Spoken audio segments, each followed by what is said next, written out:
Halo, assalamualaikum warahmatullahi wabarakatuh. Selamat datang kembali teman-teman di channel ini bersama saya Radian. Di video kali ini kita akan kembali membahas tentang strategi organic marketing ya. Dimana mungkin ini juga akan menjawab pertanyaan teman-teman yang masih bingung gitu. Kira-kira sejauh apa atau selama apa menggunakan organic marketing ini di media sosial kita gitu ya. Nah, mungkin ada yang bingung kira-kira harus ada durasinya kah? Atau mungkin harus dilakukan selamanya kah? Nah, ini akan kita bahas sama-sama di video kali ini ya. Simak terus sampai yang udah kita tahu sama-sama bahwa organic marketing itu merupakan salah satu strategi yang bisa dilakukan oleh pebisnis pemula gitu yang mungkin nggak punya modal atau mungkin terbatas budgetnya untuk iklan gitu. Karena kalau misalnya organic marketing ini kan cuma manfaatin fitur-fitur yang ada di media sosial doang.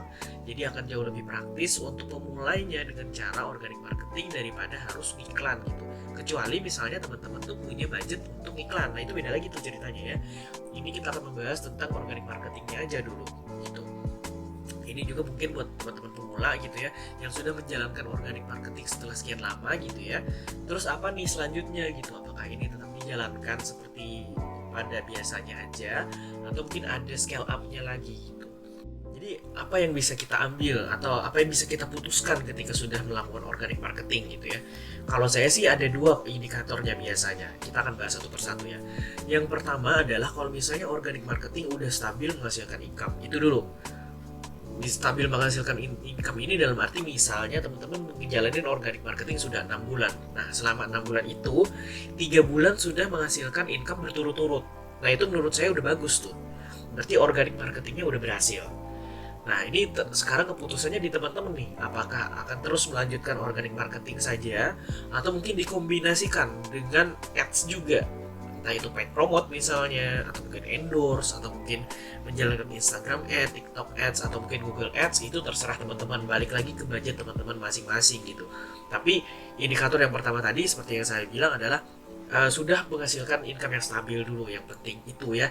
Kalau misalnya belum, tolong hindari dulu untuk memikirkan hal-hal yang di luar budget kita gitu, di luar perkiraan kita. Karena itu kalau misalnya iklan gitu ya, itu nggak akan bisa diprediksi teman-teman. Kita akan dapat untung berapa, akan rugi berapa. Ya minimal ruginya udah kita prediksi gitu. Tapi kan kita pengen juga dapat untung gitu ya.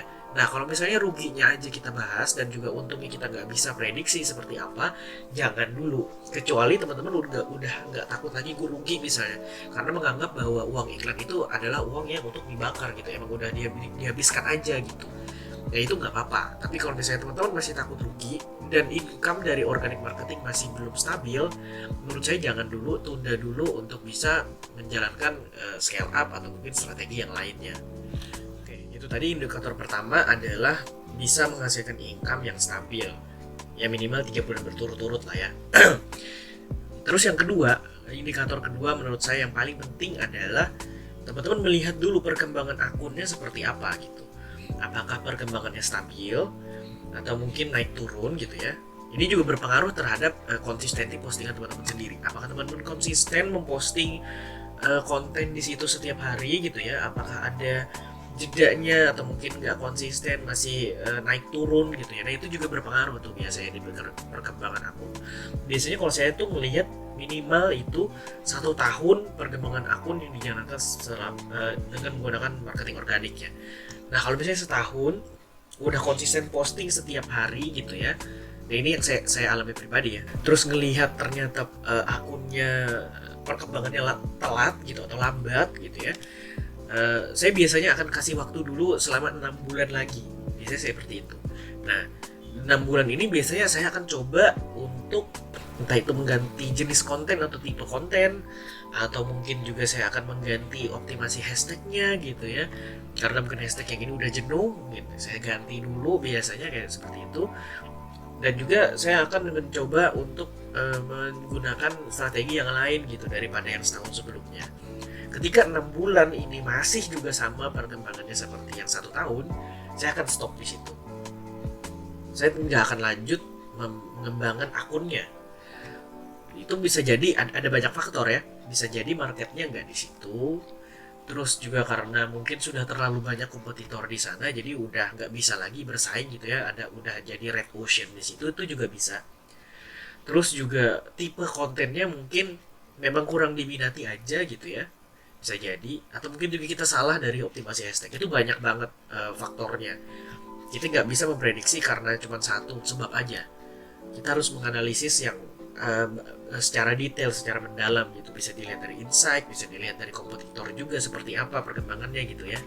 Itu banyak hal lah. Tapi yang pasti kalau misalnya teman-teman sudah mengembangkan akunnya selama 1 tahun dan konsisten, ingat ya, ini kuncinya ada di konsisten upload tiap hari, entah itu di Instagram, di TikTok, di YouTube gitu ya. Kalau di YouTube sih agak berat ya kalau misalnya tiap hari. Kalau misalnya short masih bisa mungkin, tapi kalau misalnya video panjang seperti ini mungkin agak sulit setiap hari ya, mungkin seminggu sekali atau seminggu 2 kali lah. Itu akan lebih bisa dikontrol biasanya. Kalau misalnya tiap hari itu saya sudah pernah coba di channel ini upload YouTube tiap hari, itu agak berat gitu. Jadi saya coba uploadnya seminggu sekali sekarang di channel ini gitu ya. Nanti teman-teman lihat sendiri perkembangannya seperti apa. Oke, nah kalau dia sudah 1 tahun gitu ya, upload konsisten tiap hari di TikTok dan di Instagram, di YouTube mungkin seminggu sekali gitu ya, perkembangannya masih stagnan. Nah mungkin teman-teman bisa tuh evaluasi, kira-kira mau berhenti sampai di 1 tahun ini aja, atau mau coba lagi 6 bulan gitu. Kasih kesempatan lagi biar akunnya nggak mati gitu. Sayang kan udah ngembangin setahun tapi masih penasaran nih kira-kira apa sih yang salah gitu ya. Nah teman-teman coba lagi 6 bulan gitu, kasih waktu 6 bulan, teman-teman konsisten lagi upload tiap hari, tapi ganti tipe kontennya, optimasi hashtagnya, segala macam strateginya, apapun yang diganti gitu ya, yang ada hubungannya dengan organic marketing lah. Kalau misalnya 6 bulan masih gitu juga, oke, mungkin ini saatnya sudah stop untuk berhenti organic marketing di akun itu, di konten itu, coba lagi yang lain. Tapi ingat, kita nggak bisa ngiklanin akun yang memang perkembangannya stagnan, nggak bisa. Kenapa? Karena memang orang juga nggak akan ngasih kepercayaan begitu saja gitu ya dengan akun yang umurnya lama tapi followersnya masih sedikit gitu. Orang juga akan melihat mungkin dari sisi kontennya, mungkin apakah ini kontennya memang membantu dia gitu ya, ataukah ini memang orang itu menganggap bahwa akun kita ini adalah akun yang jarang posting sehingga mereka nggak akan nge-follow gitu, atau mungkin nggak akan ngebeli produk kita gitu. Itu juga bisa tuh di situ. Jadi saran saya sih kalau misalnya mau ngiklan, jangan ngiklanin akun yang lama itu ya. Tapi kalau bisa ngiklanin akun yang memang sudah benar-benar terbukti dari organic marketing aja udah oke gitu performanya. Jadi setidaknya teman-teman udah punya 2 indikator yang bisa menentukan gitu ya kelanjutan strategi organic marketing teman-teman. Jadi silahkan dicek sendiri di akunnya masing-masing gitu ya, dianalisa sendiri, diagnosa sendiri, kira-kira apakah akun ini berkembang sudah dengan baik gitu ya, apakah perkembangannya stagnan, apakah sudah menghasilkan income secara stabil gitu ya 3 bulan berturut-turut selama 6 bulan ke belakang gitu ya. Nah itu teman-teman silahkan analisa. Kalau misalnya sudah kelihatan gitu ya, atau sudah bisa menentukan kira-kira apakah ini akan lanjut atau enggak, nah monggo silahkan dilanjutkan gitu atau dihentikan sama sekali. Tambahan dari saya, indikator yang ketiga adalah kalau misalnya udah bisa menghasilkan atau perkembangannya udah stabil secara organik, menurut saya selanjut aja sih kalau misalnya mau melanjutin organic marketingnya gitu, karena menurut saya nggak ada ruginya juga gitu. Apa ruginya kita memanfaatkan fitur-fitur yang ada di media sosial itu gitu ya.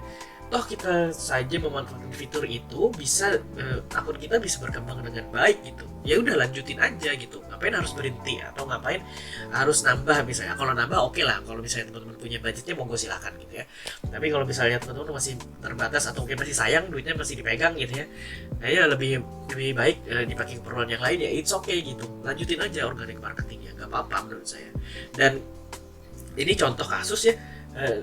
Akun publik saya yang saya kembangin secara organik dari tahun 2020 itu sampai sekarang juga masih main organik gitu. Meskipun menghasilkan PP-nya udah jarang ya, karena mungkin nggak tahu ya, apakah mungkin rate PP-nya terlalu mahal, saya nggak ngerti. Tapi yang jelas menghasilkannya beda gitu. Saya menghasilkannya dari Shopee Affiliate gitu. Saya upload konten dan orang klik iklannya. Nah menghasilkannya dari situ. Alhamdulillah masih ada hasilnya gitu. Nah dari situ aja mungkin udah bisa gitu ya kita teruskan. Kenapa nggak dilanjutin aja gitu kalau misalnya teman-teman punya kasus yang sama seperti saya gitu. Sayang aja gitu, karena akunnya udah berkembang gitu ya, organic marketingnya di stop terus digantikan jadi iklan gitu. Kalau menurut saya sih gabung aja, kombinasi aja keduanya gitu. Mana postingan atau mungkin konten organik yang memang bagus performanya, coba dites gitu ya, diiklanin mungkin 2 atau 3 konten gitu, dites gitu, diiklanin kira-kira mana yang menghasilkan followers mungkin, atau mungkin menghasilkan income yang lebih banyak gitu. Nah dari situ diperbanyak gitu, bisa juga kayak seperti itu gitu ya. Jadi organic marketingnya untuk tes market gitu ya, atau tes konten, atau apalah istilah teman-teman miliki gitu ya. Nanti kalau misalnya udah ketemu winning kontennya di organic marketing, coba iklanin. Biasanya itu akan jauh lebih powerful. Jadi tips juga dari mentor saya ya, yang udah ngejalanin iklan berapa lama gitu. Mereka ngajarinnya seperti itu. Tes dulu di organik kayak gimana, atau mungkin tes dulu di paid promote gitu. Kontennya yang winning yang mana gitu, dites aja. Kalau misalnya udah ketemu yang winning di paid promote, baru iklanin ke Instagram Ads atau TikTok Ads gitu katanya. Jadi ilmu gratis juga nih buat teman-teman gitu ya. Siapa tahu bisa scale up bisnisnya jauh lebih besar.